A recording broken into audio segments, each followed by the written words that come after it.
حجر اسود استلام کرنے والے کو نہیں بھولتا،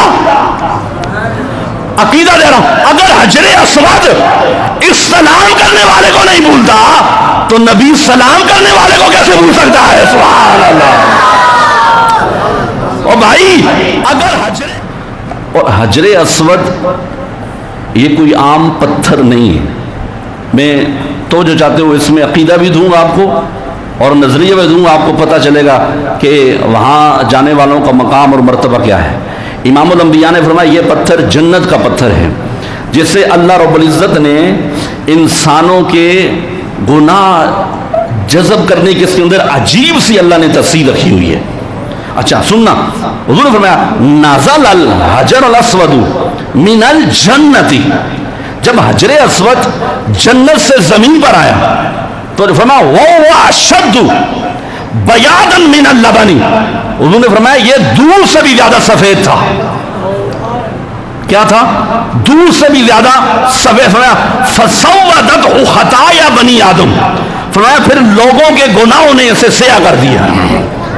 پتھر ہے بھائی، پتھر۔ آگے سننا، امام الانبیاء نے فرمایا جامعہ ترمذی ہے، حضور نے فرمایا یہ جو حجر اسود اور مقام ابراہیم ہے، حضور نے فرمایا یہ جنت کے یقوتوں میں سے 2 یقوت ہیں۔ فرمایا اگر اللہ ان کی روشنی ختم نہ کرتا، فرمایا ان کی اتنی روشنی ہوتی جس سے زمین بھی روشن ہو جاتی، آسمان بھی روشن ہو جاتا۔ سبحان اللہ۔ آگے بات سننا، توجہ، بڑی قابل غور بات ہے۔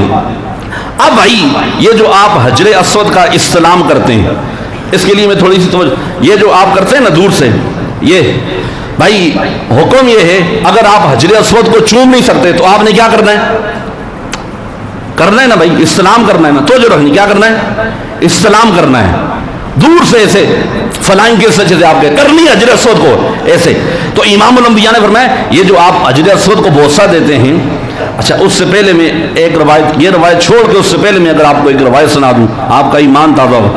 حضور نے فرمایا جب سرکار حجر اسود کا بوسہ لیتے تھے تو سرکار کے اوپر ایک عجیب سی رقت طاری ہوتی تھی، حضور کی آنکھوں سے آنسو جاری ہوتے تھے۔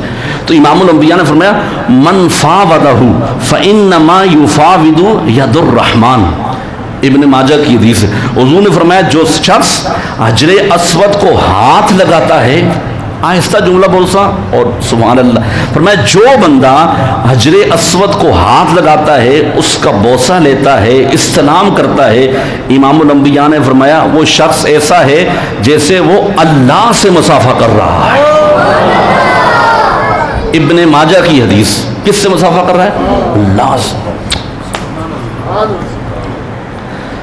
اور عقیدے والی بات، اب یہ جو آپ استلام کرتے ہیں، یہ جو بوسہ دیتے ہیں، یہ کیا ہے؟ سنیں، حضور نے فرمایا اشہدو ھذا الحجر خیرا فانہ یوم القیامۃ شافی یشفع لہ لسان وشفتان یشهد لمن استلمہ، فرمایا اس حجر اسود کو اپنے خیر کے کام میں گواہ بنا لو۔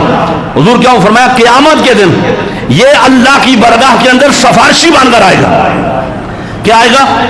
فرمایا یہ اپنے استلام کرنے والوں کے لیے سفارش کرے گا، اللہ اسے زبان بھی عطا فرمائے گا، اسے ہونٹ بھی عطا فرمائے گا۔ اتنا نہیں تو جو حضور نے فرمایا جو بندہ حجر اسود کا استلام کرے گا، تو جو بندہ حجر اسود کا استلام کرے گا، حجر اسود اسے بھی جانتا ہے، اس کے والد کو بھی جانتا ہے، نگاہ اٹھائیں، اسے بھی جانتا ہے، اس کے والد کو بھی جانتا ہے۔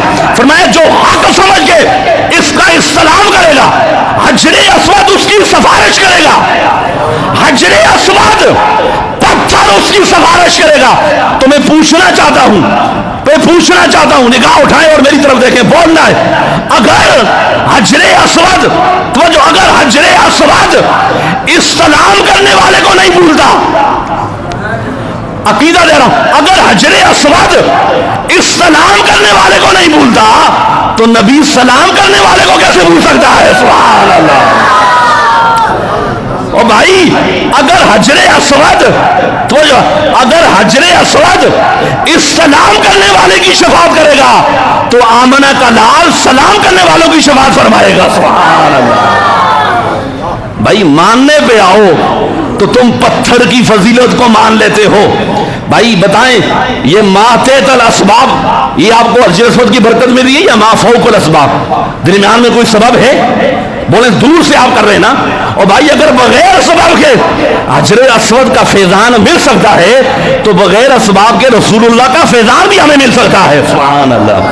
یہ جو حجر اسود کوئی عام چیز نہیں ہے. آپ کو پتہ ہی جناب سیدنا فاروق اعظم رضی اللہ تعالیٰ عنہ جب اس کے سامنے گئے آپ نے فرمایا میں جانتا ہوں تو ایک پتھر ہے, نہ تو نفع دے سکتا ہے نہ نقصان پہنچا سکتا ہے. فرمایا تجھے اس لیے چومتا ہوں تجھے رسول اللہ نے چوما ہے, اور میں عمر کبھی نہ چومتا.